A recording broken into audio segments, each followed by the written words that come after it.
Hey guys, Chris here. I'm back with another collection update. It's been quite a while. I have enough stuff probably to make about 5 videos, honestly. I think it's been like 2 months since I last did a collection update. As you guys know, I basically only buy CDs. I have a few cassettes and maybe about 100 records, but you know, that's 100 records amassed over like 10 years.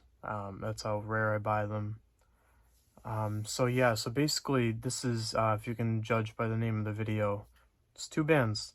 What I've been trying to do lately is instead of buying, and it hasn't really worked out at all, instead of buying, a bunch of, different things, and the way my mind works essentially is if I buy a band that I don't have in my collection already, all of a sudden the rest of their catalog becomes holes in my collection. That's how my brain works.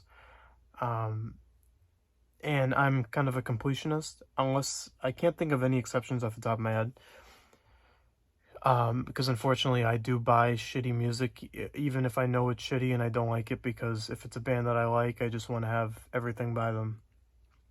It's not always, in my opinion, it's something I am trying to change about myself and something I wish I could, but I'm not there yet. It's just collector scum, it's what I am. So instead of creating myself more anxiety about all the different albums that I'm missing, I figured let me take some bands, and I've started making lists and try to just complete the collections of bands I really care about. So that way, like, I can get some kind of relief, some sense of relief when I'm looking at my stupid room of stupid CDs that cost a stupid amount of money. So yeah, with that being said, this ain't going to be a long video because I got quite a few of these to pump out, and these two bands have been talked to death quite a bit by everybody because they're two great bands, legendary bands. And I'll start with Overkill. I think after this I'm only missing like one or two. This is not counting what I already have on my shelf. This is stuff that I didn't own already, that I bought within the last few months. So I've got White Devil Armory, which honestly I think this is one of the latest releases. I don't think I've ever listened to this. It's Overkill. I'm sure it's decent. But yeah, I haven't listened to that one yet. I've got I Hear Black, which is an album I actually really enjoy. Came out in the early 90s. I think this is one of their better albums, in my opinion. From the Underground and Below, I've got Killbox 13, which I think is a pretty dumb friggin' name, but that's just me. And this one I honestly don't know how they want it to be pronounced, because it's spelled Relixiv. I'm guessing it's like Roman numerals or some bullshit. I don't know.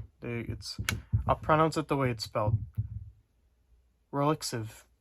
There you go. I don't fucking know. I have no idea what how it's supposed to be pronounced. No idea. Whatever. Shows you how little I watch. Like I said, I watched a group of you guys I've talked about many times, but I really don't watch much about music, and I don't read much about it. I just kind of, I shouldn't say everything that I have, but most of what I have is just digging through myself, digging through bands, for better or worse. It kind of leads me to not know so much of the backstories about some of these bands, but more just about the music, which can be a good thing and can be a bad thing. I don't like coming across as like uneducated or anything like that, which is sometimes is what I worry about, because I do no prep for these videos. I just kind of come on. Ultimately I don't care, but I don't want to come off like I don't care about the music or anything like that. So the next band I've got, and I'm pretty sure I'm still missing like a good hefty chunk of the collection, because let me see, I got the Motörhead stuff right next to me here. Yeah, I'm missing quite a bit. Yeah, even with this stack right here and what I've already got on my shelf, I think I'm missing about 10 or so. That's including some of the live albums though. with bands like Motörhead and Iron Maiden, and Priest to a lesser extent, there's just so many live albums to, sorry, my cat's shoving himself into a box over here. Here, I'll show you.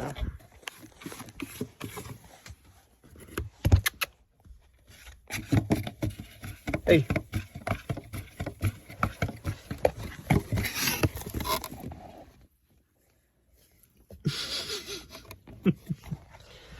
Oh my god. Alright. I forget what I was saying. Oh, about the live albums. There become so many that I try to just fish out ones that I find to be the best. So a band like Motörhead, like I've got a few that are on my list to grab, but I can't get all of them. Eventually I'm sure I will, but that's one thing where I've accepted that I'm not, you know, I want the studio stuff most importantly first, EPs and stuff like that, but not so much the live stuff. But that being said, I've got Snakebite Love, a lot of the Motörhead stuff from like the 90s and the early 2000s. I don't know very well. I know the early stuff, the classic stuff, and I know the last few albums that they had, because it's when I was actively buying music. But as far as some of the mid-career stuff, I don't know as well. Then I've got Kiss of Death. I've got We Are Motörhead. Live at Brixton, which happened to be in the lot of CDs that I grabbed at the record store. They just got in like a little, I don't know if it's some guy that just gave up his Motörhead collection because like there wasn't any other like hard rock stuff or heavy metal stuff. It was just all of a sudden they had an influx of Motörhead stuff. I don't know, it's a little strange.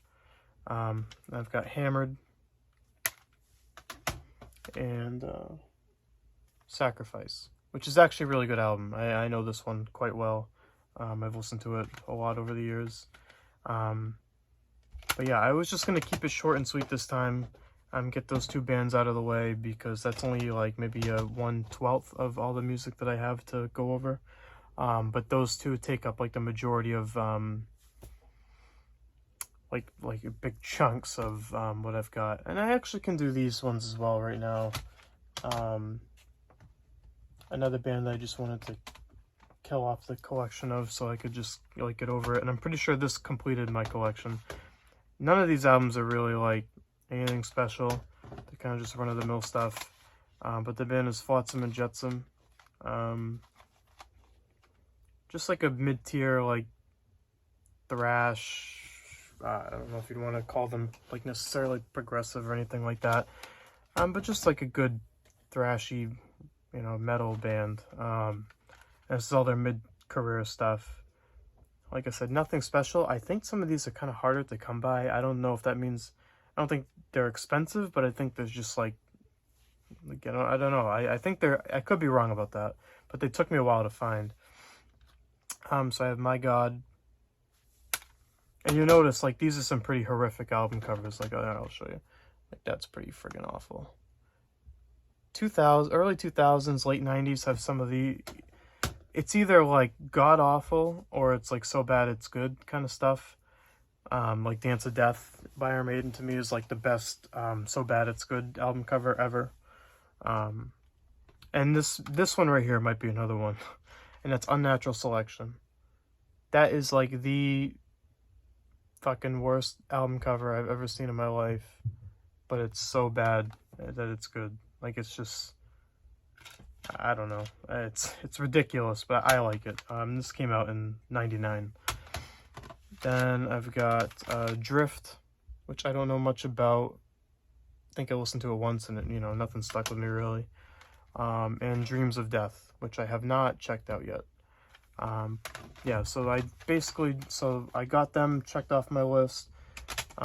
Most of the bands that I have left, like important bands to me, are just bands I'm either missing like 1 or 2 albums by, or some of the old school stuff is like really hard to come by, and unless they repress some of it, like I'm not spending you know, X amount of money on it.